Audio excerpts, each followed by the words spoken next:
This is Rashawn Slater, first round draft pick for the LA Chargers, and you're listening to the Charged Up Bolts podcast. Bolt up. Good day, guys, and welcome to episode something or other of the Charged Up Bolts podcast. I think it's 74. It might be 75, but something like that. We're nearly at 3/4 of a century, so welcome. It's a week to celebrate. Why are we celebrating? Because the clock's changed in the United States and Twitter went absolutely crazy. You have to do one thing in the spring and one thing in the autumn. Change the clocks. Everyone lost their marbles over it. Well, that's not really the big news of the week, is it? The big news is that I'm joined by two of my amazing guests, the man with the brightest hat in the United Kingdom, Mr. Dan King, and somebody up in the top right that looks like he's got a Hawaiian shirt on. Yeah, it's very Andy Reid. Bez, you're not getting away with that, mate. That looks like Leeds United. That's a fine. Burn it. That's a $35 fine straight to the International Red Cross. I'll burn it straight after that. Anyway, shall we just talk football? For those of you who don't know me, I'm John Buzz Jr. of the Charged Up Bolts podcast. No, I've not been drinking, just water. Joined by Mr. Dan King over in Colchester on the southeast coast of England. How's it going, buddy? Yeah, not too bad, thanks. Was been quite a busy week, hasn't it? Quite a busy couple of days now that everything's like the league has ticked over to the new year. It's getting exciting, isn't it? It is, and I can see now why our energy prices have gone up with that hat, because that is a charged up hat, my friend. I just love it. It's vibrant. Yeah. Speaking of somebody else that works in the energy industry, how's it going, Mr. Bermudez? Well, apart from almost having a nervous breakdown with energy prices and the crisis that's going on and everything that's going on in the world, it is nice to have some positive news this week and focus on what has been a very giddy week. Yeah, I mean, it is a giddy week. I mean, massive news. We've re-signed Dustin Hopkins. I mean, that is just, I'm happy with that. I am happy with that. Special teams. He's no me. That's it. That's all to talk about. Let's just get on with the rest of the season. We'll go to the Super Bowl. That's all there is. No, look, we've had some amazing work done by the front office this week. JC Jackson. Woo-hoo. He's going to have some juice to defensive backs and Khalil Mack. We'll talk about those. We'll have a think about what's else is going to go down in free agency, and I think right here, right now, the Chargers have been really aggressive. They've identified the weaknesses, and they brought in some firepower. I don't want to start with JC Jackson because I think that's too easy. I want to talk about Khalil Mack. Now, I got asked a question on Twitter today. Which Mack are you getting? Which is a very interesting point because Mack didn't have a good season last year for Chicago. His numbers fell off, but that does not mean that he's not going to add some juice to our run defense. Dan, what do you reckon? Oh, yeah. I mean, it's like even a below average Khalil Mack had more sacks than any Charger not named Joey Bosa last year. So like that's still adding something. It's not, I don't think we're going back to the days of like the second season in maybe of Bosa and Ingram, but it's a damn sight closer than we've been for a while. Hopefully take some of that pressure off Bosa. Maybe let him, actually be able to breathe during a game rather than just working his socks off from whistle to whistle. To whistle. There's a few of them. The metaphor doesn't really track there. It doesn't quite go across, does it? But yeah, I can't see it as anything other than a positive. I'm really excited by all of the moves we've made, apart from re-signing the kicker, because that should be my job. I think it's a good thing. Even if he's below his best. Now, we don't know how much of last year was playing through the foot injury that he then was out with, but he said that he's 100%. He's good to go, whatever we want to hear there. So there's no reason to doubt him. The fact that his season-ending injury happened at the first half of the season. I think he had surgery late November, which means he's well on the road to recovery. Okay, and there's a bit of tongue-in-cheek there saying that he had his worst year in 2021. He only had 315 snaps. 7 games. That injury, 7 games. So look, there's a reason why Chicago took him in 2018. He's a phenomenal and spent a lot to get him. Well, they did spend a lot to get him. I mean, he comes into the league. We don't have to teach him a great deal. He's got to learn obviously the playbook, but he's a veteran. He's going to bounce off Joey Bosa. I mean, Dan, I've spoke a lot about Bosa doing it all, being up front on his own. Is this really going to elevate Bosa to another? We're going to get another 5 or 10% out of Bosa because he's got his Melvin Ingram back, if you like. He's got somebody on the field that can assist him, in the pass rush. We'll definitely, hopefully, bring back some of that from Bosa. He's had to deal with a lot of double teams, triple teams, even being held, it not being called, still getting through and still leading the team in sacks. So anything that gives him back even 5% of his time to breathe and just reset himself and refocus and push through, you'd hope that they kind of just push each other and elevate each other's games and hopefully complement each other quite well. They're very similar, aren't they? Yeah, they're both really good. I like how you put that. That's a very, very technical level I'm breaking that down to. And you see, what they both do is play football really well. And so I think if we can get that going, if we can go somewhere with this. If they could play. I think the thing is that let's get the negativity out of the way from me a second. There is some risk. It's a cheap deal to get him for what is a second this year and a 6th next year, an effective 7th rounder. And there is a heavy price to pay. He's on a big contract and he's coming off a broken foot and injury. So there is a little bit of not sure who is going to be playing first game of the season if he's going to be the same player. And he's over 30. So that's it out of the way. Negativity gone. It is an incredible trade. Yeah, to be fair. Yeah, do you know what? But then again, can we actually? Is it actually even worth talking about ages now in sport? Tom Brady's 69. He's turns 70 next season. He's back. I said before Christmas we weren't going to mention his name again, but no. The fact that teams are so professional now in the way that they prepare their athletes. In the nutrition knowledge, you look at English sport, whether it was rugby, cricket, soccer, it was 20 of the strongest cigarettes and 15 pints of lager before a game. Things have changed now on both sides of the pond, and I think people are now starting to really look after themselves because they want to prolong their careers. So the age thing for me is not really that much of an issue because we need to plug a hole, and we've done that. We've allowed the likes of Nwosu's gone. He's gone up to Seattle. He's got a nice little deal, 20 million, 2 years, and he's a good player, high energy, coming into his prime. And this is why I said we would bring Mike Williams back. We're chasing too many rabbits, and now we've no longer got 15 fingers in the damn wall because the wall is no longer going to burst its banks. The front office have done what they need to do.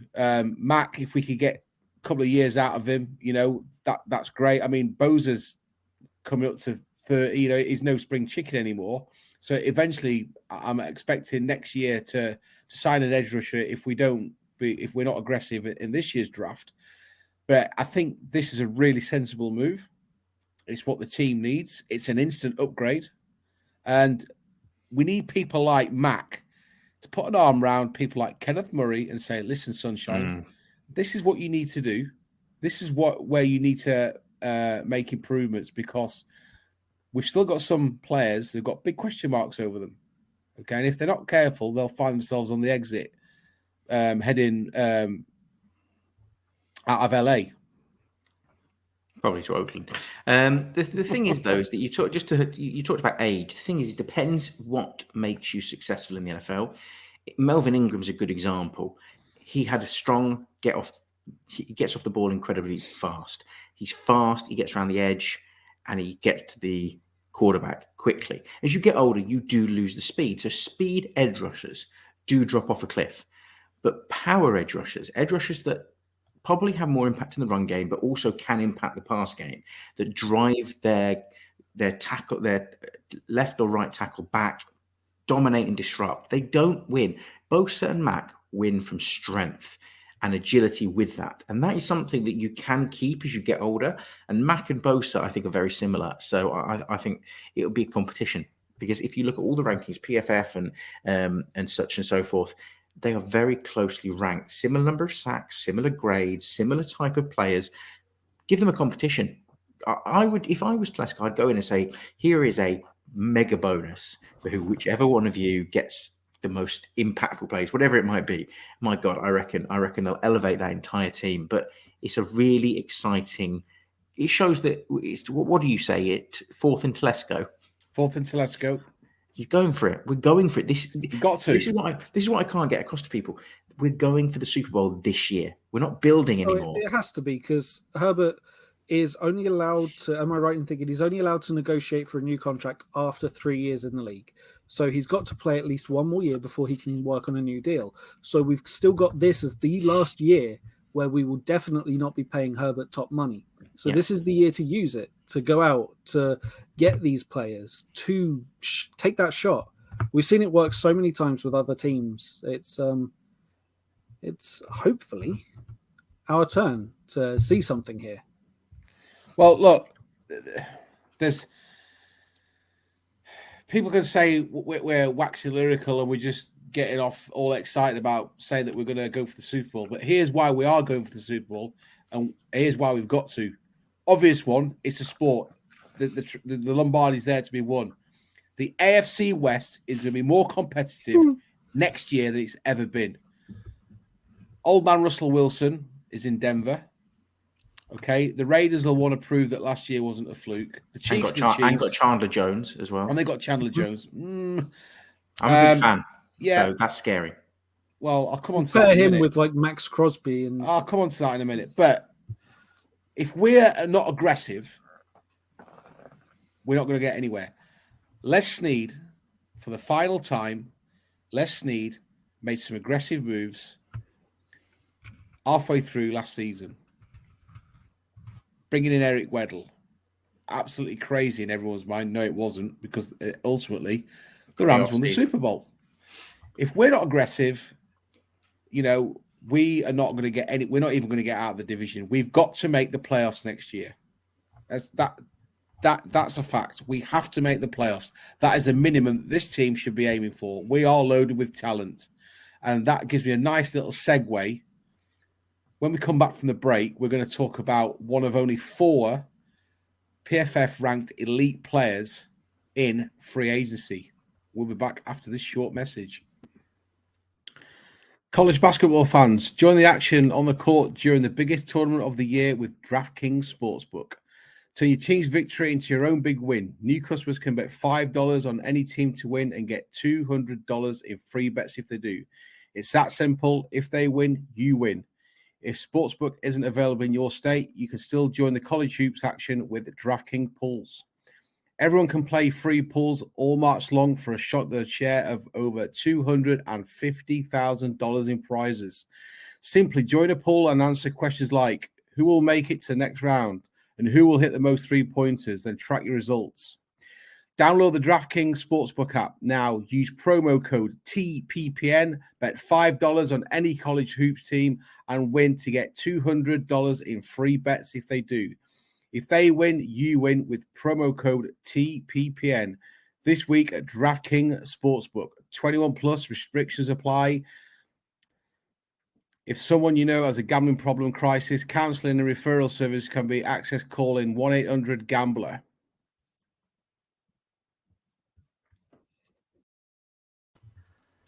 Welcome back to Charged Up Bolts podcast. We're talking Khalil Mack, and we're talking our next big signing in the offseason, JC Jackson.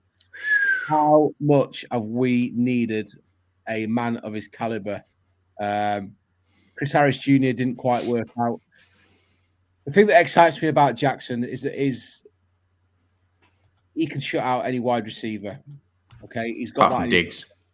Well, look, I'm sure it's one of those things. But when we're facing some of the talent that we've got in our division, the likes of Tyreek Hill, the wideouts, the receiver call that the Raiders can muster, it just adds a little bit of. In fact, it doesn't add a little bit. It adds an enormous amount of reassurance.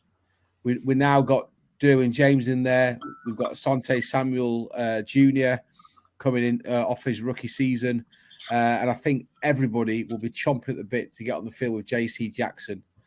He's going to bring an hell of a lot of experience. And do you know what? He's coming off the highest grade of his career. It's an absolutely monumental deal. 5 years, $82.5 million, $40 million guaranteed. Bargain. But we've got to make these signings. Dan, JC Jackson, thoughts? I am pretty excited about this. Okay, so let me just set this up. You look at the Chargers secondary last year and look at just the interceptions alone. You go Asante Samuel, 2. Derwin James, 2. Chris Harris Jr., 1. Alohi Gilman, 1. Michael Davis, 1. 7. We had 7 interceptions from our secondary. The whole of the secondary. JC Jackson last year, 8. Like, that's just ridiculous. It's insane, isn't it? We've got hard tacklers. We've got bad tacklers. We don't really have anyone who has proven themselves year in, year out to be a consistent ball hawk. And just having that extra threat deep will hopefully also alleviate some of that pressure on Bosa up front, and Mac can kind of complement that situation and mean that maybe we can get by with kind of okay linebackers. And I'm just excited to see how it all gels together, and hopefully it does all gel together. Apparently, there's a rumor that he's going to wear number 5. Off Josh Palmer. Jackson 5. Come on, guys. Oh, for goodness sake. Whoosh. Come on. Anyway, after that really, really poor joke. Yes. Wow. I quit. I'm off. Sorry, Miss Jackson. It's unbelievable. We've hit new lows. I have 2 JC Jackson points. First of all, he's on the price. He's a bargain because he is $3 million less than I predicted he was going to sign for. $17 million per year average is incredible good value for what is the best cornerback on the free market. But here's the big point. If I went back through the tweets and our past episodes, in November 2020, I called for the Chargers to have someone like JC Jackson on the team. That off-season in our episodes and on Twitter, I was calling for us to trade for him, to try and sign him. He was a restricted free agent with a second-round tender from the Patriots, which I was calling for us to go and get and bring him on board because he'd had a great season. Luckily, you've all joined my hype train a year and a half too late. I led the charge. I called this one. But no, it's fantastic news. The guy is young at 26 years old. Not that many people come out of the Patriots and succeed, but I think he is, the way his game is, which is, for me, the comparison is Marcus Peters. Aggressive, gets the ball, sometimes gets burned. But that gets you turnovers.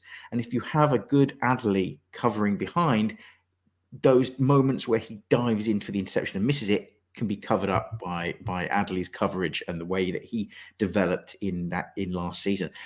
So for me, it's an incredible signing. I think that it's exactly what we needed. And the good news is we didn't use that second round franchise tender to go and nick him from the Patriots last year. We used that second pick that we kept on Asante Samuel. So Asante Samuel replaces Chris Harris and JC Jackson becomes our quarterback 1, and it lets Michael Davis Vato become a very elite cornerback 2 and takes the pressure off him from having to cover people like Tyreek Hill. I'm excited. I'm hyped. I'm so happy. I mean, the thing with Jackson as well. I'm going to give you a hot take. He's going to pick Derek Carr 4 times this season. Steady. Per game. That'd be nice.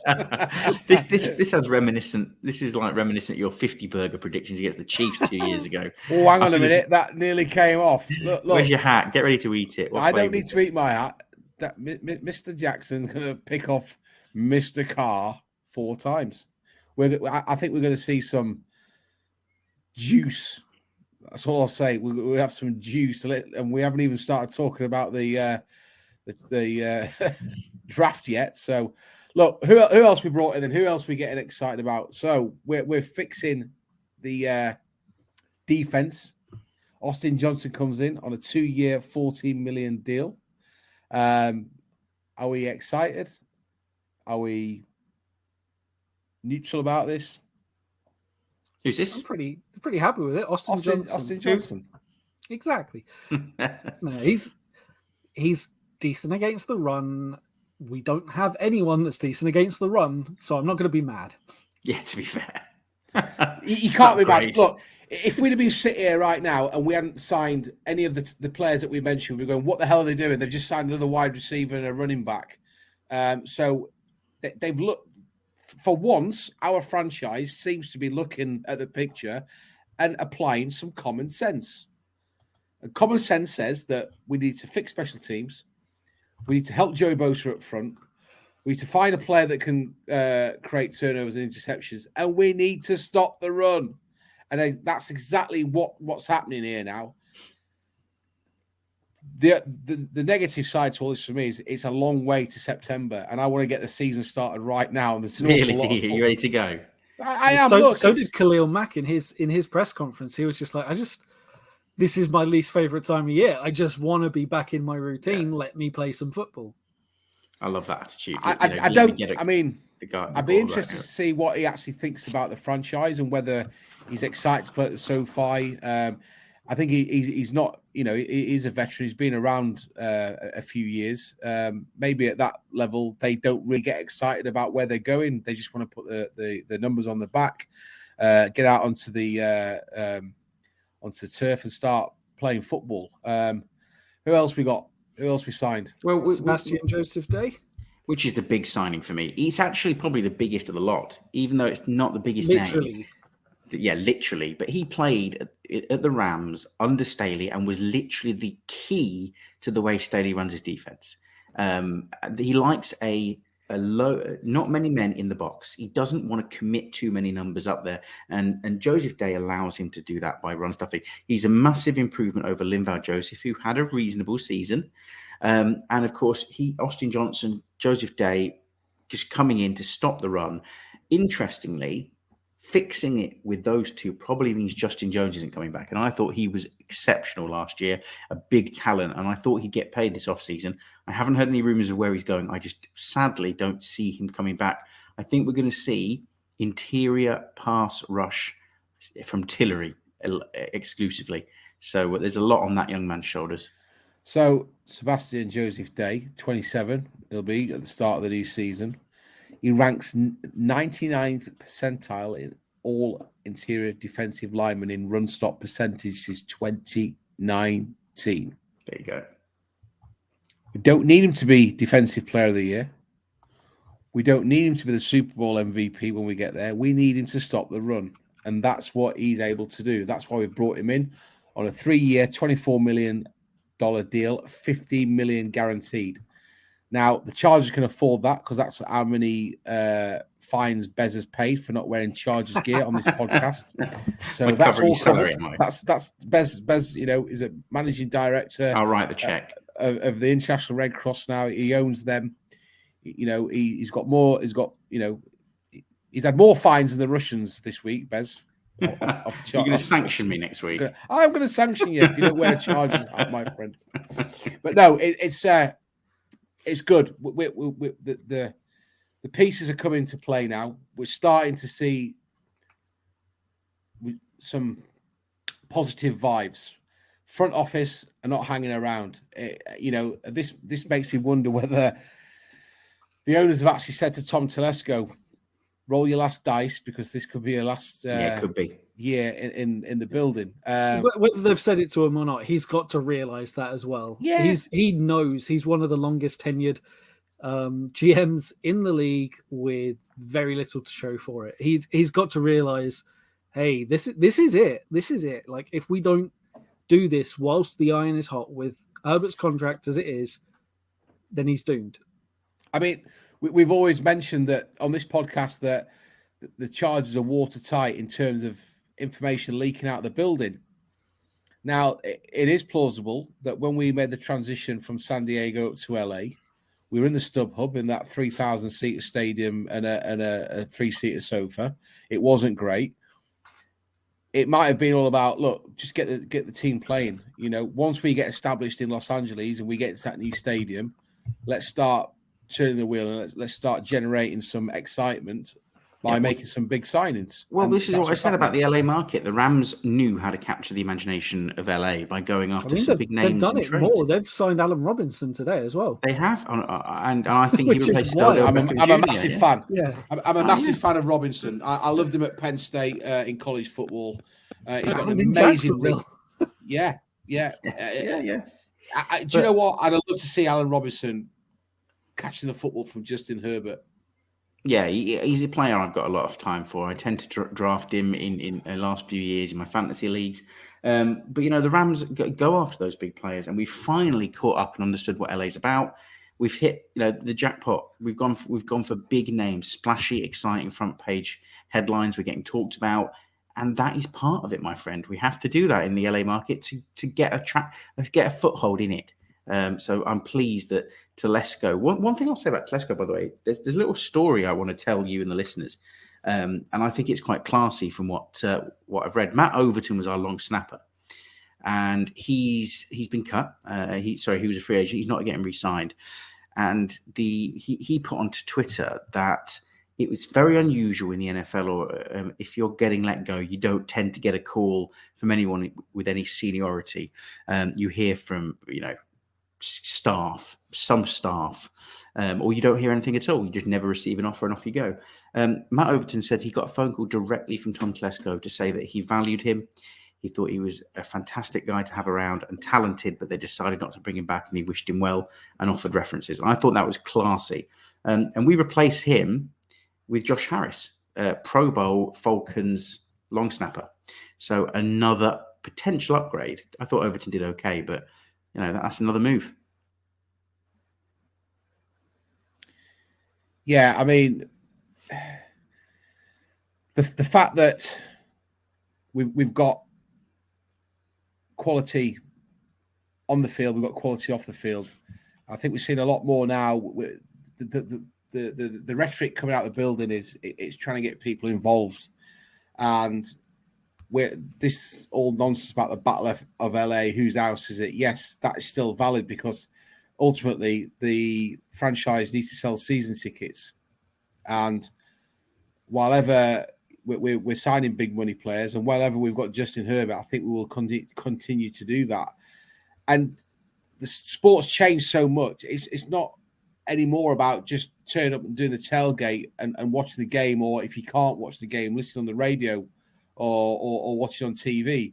The whole social media thing now is huge, and I think Chargers social media is absolutely phenomenal. The All In series, you know, in my opinion, that's better than the Hard Knocks, and I'm a massive fan of Hard Knocks. But all these little things, all these tangible benefits that we're seeing here is going to create confidence and create some excitement. No longer are we the ginger stepchild sat in the corner of the room. You know, everyone's Throwing pointing shade fingers at us. Yeah, Who are you well, throwing shade at. it's all positive stuff. Ultimately, it's going to boil down to what happens on week one and how we perform and go forward from there. But with the signs that we've seen, I mean, I don't think anyone can complain whatsoever. I think I would like to know who else was in for J.C. Jackson. I would like to know who else was in for Khalil Mack. I'm not talking about kicking tires. I'm talking about making serious offers, because Jackson's one of those players that could walk onto any franchise in the league. That's a fact. There's nobody there that could say, well, our secondary is that good. You ain't walking into that. That's nonsense. And Khalil Mack arguably will get onto any roster in the league because of his skill set. So I think it's a bit of a coup to get both of those players. It's what we do now going forward and what we do in the draft, I think, that's going to really set us up. Bringing Mike Williams in, massive, massive plus. But I think the doubters are waiting for Williams to basically stub his toe because he's got the money. He doesn't need to prove himself anymore. I think that's nonsense because I think Williams, again, could have gone to a number of teams with a pass-happy quarterback. I think Williams would have been a great fit for the Bills. I think he'd have done a good job on the other side of LA or the other side of the locker room in the Rams. So I don't think that Williams playing to the level he did last season was anything out of desperation to get another contract or a better contract with the Chargers. Look, for whatever reason, Brandon Staley's got the best out of him, and that's benefited us. And Brandon Staley is so good; he doesn't just bring out the best in his players; he brings out the best in his GM as well. but Bez, I think you're right, mate, and I like to bring a bit of leadership. Being an ex-Army Sergeant Major, I like to bring a bit of leadership into the podcast where we can.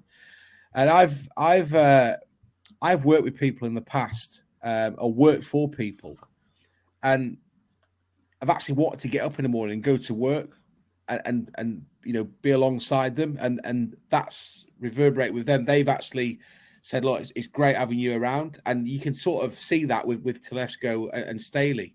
I think there's a lot of there's a lot of energy there between the front office and the sidelines, and you need that.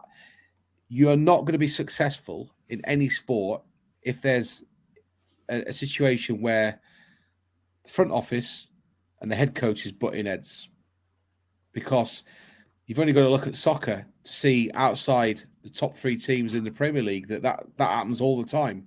Mm-hmm. And for a time that was happening. Well, it certainly happened in Jacksonville last season. It was happening in Cleveland. There's been butting heads in Green Bay. It's not good for the franchise, and it's all well saying. I don't think Telesco's that kind of guy, though, is he? I don't think he just calls out at people. But I mean, sometimes the criticism is that he maybe doesn't fall out with people, so you know that you can probably get away with it with a light touch from him. But I think he likes that collaborative atmosphere. Sit down with Staley and build together for success. Because otherwise, he's off out the door. You might get a bit more feisty if he's going to get the sack. I think it's very keep staying with this theme. I think it's very difficult. You're managing a 53-man roster as a head coach. You're also managing your own coaching staff as well. You've got you're a high-level executive. Looking after a multi-million-dollar sports franchise.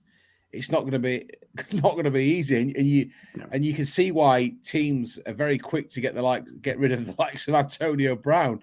And if you disharmony ruins a franchise. Absolutely. Look at all the shenanigans that was going on in Miami 3 or 4 years ago with the bullying. If you look back to the late Aaron Hernandez at New England, what happened there? It's very disruptive. We don't generally see that coming out of the Chargers building, which is great. And now you've got a situation where Staley's coming, who's level-headed. He talks to everyone on an even keel. He's obviously got some connection and synergy there with Tom Telesco. And on paper, we're now starting to see the fruits of that labor. I mean, Dan, right here, right now, put you on the spot. If the season kicked off tomorrow, what would you say our record would be with the current roster? Current roster, I would like to see 11 wins. There's weaknesses. There's weaknesses for sure, and weaknesses will develop throughout the season. But we certainly feel like a better team than last year. To go 9-8 last year, I would like to see at least that step to 11-6. Yeah, absolutely. The math nowadays. Yeah. Bez, what about you? I mean, I know it's a bit crazy to be talking about, but I think right at the heat of the moment now, with free agencies kicked off and we've traded for Khalil Mack. I think it's a good time to reflect on where we were and where we're going. So, since I've started supporting the Chargers, I've never seen us win the division. And we've never been a truly Super Bowl favourite elite team. Other teams have come and gone. Some have maintained at that level. We've never been there. We're now in that echelon. And I think that when you're in that Super Bowl hunt and you're going for it with the roster we have, you can't consider losing a game. I'm not saying you don't lose a game, but you shouldn't consider losing a game, because every game, a successful team can win every game. And you might slip up a couple of times. You might ease off the gas late in the season. But I'm at the point now where I think the Chargers will compete in every single game. And somewhere between 17-0 and 14 wins is where we're going to be. I'm up in the game. 14 is my minimum floor. Yeah, I mean, it's crazy when you look at the Bengals got to the Super Bowl with was it 10 regular season wins, and that's the nature of playoff sport. I would really like to see us winning north of 11 games. The record says so conservative 11. No, Get out. but look, out. It's such a. I think the NFL is so competitive. You've got such a short window, but statistics say we've got to win 12, because that's generally what the Chiefs average every year. We've got to win 12, and look at when we went 12. When we went 12-4 in 2018, still wasn't good enough to win the division. So mad, isn't it? I want to win the division more than anything this season. I want to win the division, and I would like us. Do you know what? Sod it. 5-1. That's our divisional record this season. I don't mind that, actually. I was going to say bold, but I don't think it is. I think that's reasonable. I've got a question for you, to throw one at you. So we're at a juncture. We've made these early season moves, and the draft is on the horizon. What key free agent moves do you want to see between now and the second week of April? To be honest, mate, I think the free agent moves that have happened that I would like to see have gone. They've ticked your boxes. I like that. Not just what. No. I wasn't necessarily saying that we're. The options are off the table. The options are off the table. Absolutely. So Chandler Jones, you've already mentioned. I think what the Vegas are paying a little bit too much for him at 51 million. But I would like to have seen him coming. But at the end of the day, he's gone. Devontae Adams. Wouldn't have minded. Wouldn't have cried if he'd been signed. He was never getting out of Green Bay. You've got tight end Mo Ali Cox. I think I'd have maybe like to have a swing and a hit at him, because he had a good season last year. Yeah, he had a good season, so that's gone. I mean, God help us, there was Desmond King out there if we didn't get JC Jackson. Casey Hayward's gone to Atlanta now. Well, yeah, exactly. So for a failing franchise, Devontae Adams clearly massive. They've franchise tagged him, 20 odd million, whatever he's got for that 1 year. But I think everything that's been done can be done in free agency. Now, people will always argue that there's a fringe player here and there, but who was the other guy that went for massive bucks? DeMarcus Lawrence, Von Miller. Oh, geez, that Von Miller contract is such an overpay to the Bills. I mean, don't get me wrong. That defense is going to be incredible, but that is an overpay. My God. Yeah, but the thing is with the Bills, I think 6 million, 120. 6 years, 120 million. Yeah, it's crazy. But 6 million, 120 years. Jeez. Yeah, 120 years. He's older than Tom Brady now. Tom Brady will still be going. Yeah, he will be. Sold himself. I think we've just spoken about the Chargers needing to generate some interest, through free agency signings, build on the players that we've got through social media and the interaction with the fans. I think the Bills have tried to make a statement by saying, look, we are going to challenge for the AFC this year. And Von Miller, wherever he's been, he's done some great things. He's arguably one of my favorite non-Chargers of any active player right now in the NFL. So I'm up on the Bills. I mean, I've got a bit of a soft spot for them anyway. I've got a buddy that lives up in Upper State New York, but I think they're everyone's soft spot. It is a lot of cash, But if he plays to the level that he can, but it also makes you wonder why the Rams weren't interested in bringing him back. Maybe it's like they just weren't going to afford him. That they'd said that he was one of their top 3 that they wanted to bring back after Note Boom, their center, who I'm blanking. I mean, look, and then Von Miller, and they haven't got Von Miller, so they've moved on and they've gone and got Allen Robinson. It goes to show you what I said. Good pass rusher. Yeah, I always one thing I always think about with the draft is what's going through the player's mind. It's like, I can either be playing in November in the nice warm climes of Southern California, or I could be freezing my ass off with a successful franchise. Yeah, or New England. Clearly, Von Miller's not bothered about where he's going, or he's stayed in LA in the nice warm climes. Legacy hunting now, isn't he? Well, I'll tell you what. If he gets his 3rd Super Bowl ring, I wouldn't put it past him. Josh Allen for me, he's not a Herbert, is he? I like him. Don't get me wrong. I like him, but he's not quite. I've got a hot take for you, but one more before I go. There is a quarterback. Is he on the market? Baker Mayfield.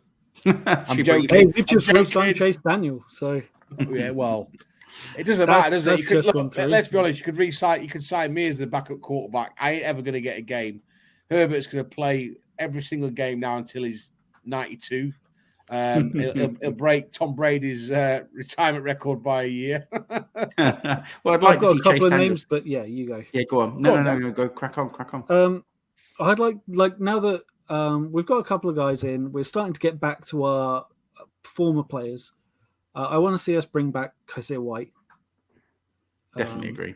We've 100%. Noyce has already gone to Seattle, but yeah, go on, bring Kaiser White back, and then we could do with a relatively dependable backup to Eckler, just someone who's kicked around the league for a little bit. And yeah, was a former Charger. I'm saying let's bring back Melvin Gordon as Eckler's number 2, specifically as his number 2. Literally, make it very clear to him contract that you are not the guy. I've got I love how you're interference wearing in a my sticker. headset. He's got a Melvin Gordon sticker on. I love that. I've got interference again. Hang on, guys. Hang on. Do you know what? I think it's a good shout. I really like it. I do really like it. He didn't exactly set the world alight in Denver, but he's out there. He's at that point in his career where he could be a rotational guy at number 2, a bit of a change of pace. He's different to Eckler. He wouldn't cost an arm and a leg, and why not? I'm on board that train, Dan. Bring him back. Listen, here's what bring I him back and then Gordon. cut him. No, no, that's good. I've got something even worse. Melvin, I will fly you back to LA. I will give you your old number back. Guaranteed $500,000 for next season. How's about that? He's already pissed off with us for being cheapskates. So he's going to be livid. He's going to be our player next week. So let's not abuse the guy. You joke about what we're doing in free agency. Look up and down the league. You know the Falcons have done. They've signed Casey Hayward, a 2-year, $11 million deal. That is it. That's their. So anybody recording a Falcons podcast right now, it's like, 3 minutes in, right, see you next week. Oh, yeah, the UK Falcons Twitter is lively. They are livid. They are furious. So I've just seen Rich Eisen's top 5 quarterbacks in the AFC ranked. Go on. Mahomes and Allen, 1 and 2, but he says they're interchangeable. Shit. Number 3, Joe Burrow. Oh, get out. Then number 4, Herbert. Number 5, Lamar. No, switch on his head. You know what he's done there? He's got 5 names. He's put in a bingo ball machine and he's plucked them out of his ass. Yes. So, What's Rich Eisen though? Anyway, he runs. I know. All I know is he runs. Right, come on, guys. There's a big debate going on Twitter, and I want your take on this because I have one. I'm going to give you it. It's a big, ultimately nuts on the line prediction. So we're talking about what position. I know we're getting ahead of ourselves, but we're talking about what position we're going to take in the draft. And there was a lot of Chargers are getting giddy saying that we're going to go wide receiver, which I disagree with because we already have. Exactly. We've got Palmer, we've got Guyton's coming back. I know people want that fast, athletic guy. It's not going to happen. There are people saying we need the right tackle to replace Storm Norton and Pipkins and get him starting on the right side, which I'm all for. I get that. I do. But I think there are names we could probably sign. No one is talking about the biggest position of need for the Chargers, which is linebacker. In Staley's defense, he's not heavy on linebacker. It's about getting pressure, getting the D line. We've lost Kaiser White, who Dan wants to bring back. We're relying on Murray finding form he's never shown before, and Drew Tranquill coming back from a season-ending injury and hasn't played for months upon months. Is that the kind of thing a Super Bowl team does? I don't think it is. I think it's really, really puts the franchise in a vulnerable position to be going into the season with that low. And then Amen is our third linebacker and Nick Neiman. And I just think that's a terrible quartet to be going into the season with. And I am making the prediction now. We won't get Kaiser White because he'll get too much money somewhere else. And I think our first round pick will be a linebacker. So that is my bold prediction.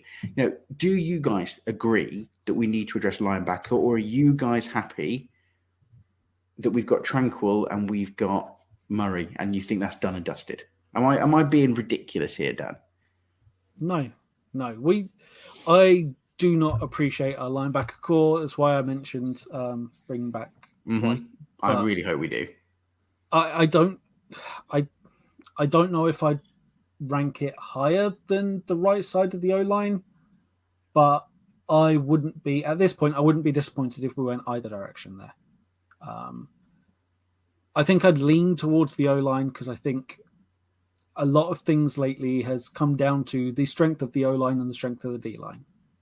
You just look at the way the Super Bowl unfolded with lots of just stuffing either side. That sounds wrong phrasing, but I think we need bodies up front rather than in the middle. I think you can make up for below average linebacker core with a dominant front and a dominant secondary, and hopefully we're addressing those with the moves we've made. I don't think you'll ever have a complete defense, so I don't think that linebacker will be the top thing they'll be looking at, but I wouldn't be against it because we're short staffed there, and I hope the Kenneth Murray experiment is kind of done, or he's incredible. One of the two. Yeah. Either way, if he's amazing, yeah, cool. We'll Fair play that. to the guy. Yeah. If he just wants to be really good for once, that'd be K9 nice. my ass. Yeah. Was linebacker? I had all my draft strategy absolutely nailed down until we signed Khalil Mack, but I'm saying no. I am going to say that fourth and Telesco is going to roll the dice. Quarterback. He's going to trade up, and he's going to steal one of two positions: an elite edge rusher. Now, if you go to chargedupbolts.com, you'll see my mock drafts 1, 2, and 3. Or he's going to take a tackle because the right-hand side of our offensive line needs fixing. And in my book, that is more important than fixing D, because we need to keep Justin Herbert on his feet. Can't afford to start playing like Joe Burrow and getting him killed. That's a fact. Herbert is like hen's teeth. They're rare.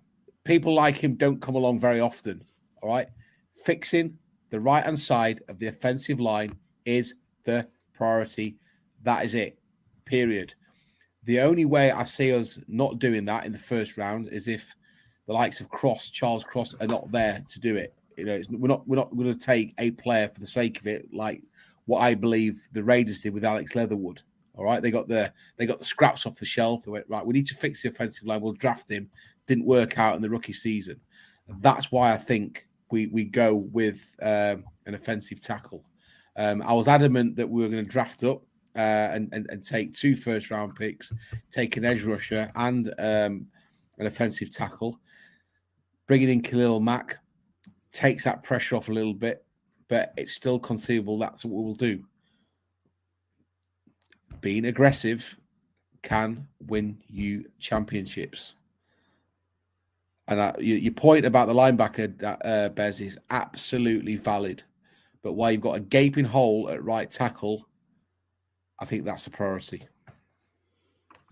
Well, I don't disagree with you, but we're going to have to fix both positions somehow. Both. It's a problem.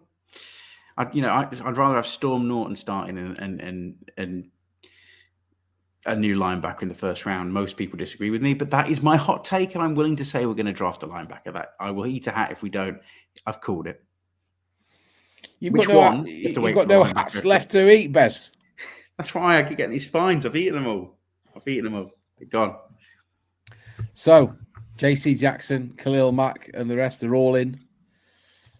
We've not finished yet. We've got the draft to come. The free agency market's still open. Let's see if we can bring Kaiser White back. I think Daniel might be right. I think obviously really, really good season last year. I think there might be 1 or 2 franchises sniffing around. Do you know what? It's going to sound absolutely crazy. I wouldn't be surprised to see the Raiders coming in for him. Might be. Just like a screwdriver in the back. Oh yeah, we'll take one of your best players. It's all right. I don't know. I just have this strange feeling that if he's not going to be wearing the powder blues next year, he could be wearing that black and silver horrible uniform thing. Ugh. Playing that big Hoover thing, the Roomba. Any final points, guys? No, it's exciting. Nah. Exciting. When draft 28th of April, is it? Birthday time. Yeah, it's my birthday next month. I'm nearly as old as Tom Brady. got half of his money. Interestingly, before we go, Chargers were 28-1 to win the Super Bowl. I've just checked now. People are offering odds of as low as 14-1. Still all right, value. so that is excellent value. So it just means if you bet £10, you're going to lose £10. £10, yeah.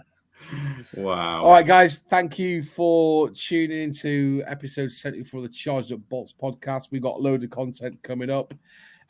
Check out Bez as quarterback takes from free agency. Bez, I believe you're going to be on the Charger Chat podcast this week. Vice versa, we're gonna host them, host the lightning round, and talk about the draft. Exciting times. I might have to get involved in that. That's great. All right, guys. Don't forget to check us out. Charged Up Pod on Twitter. Charged Up _Bolts. I'm your host, John Was Jr. at Endzone85. Where can we find you, Dan? I'm at UKLA Chargers. So yeah, I neglect that account more than I should. So just ping things at me, and I will get involved. Where are you, Bez? Well, I'm at Bez, the Spaniard, but seeing as I only talk about Sheffield Wednesday there, you might as well follow at Charged Up Pod, because that's where I do most of my ramblings. Oh, one final point. The Packers are coming to England. Whoopie-doo. And on that note, see you next week.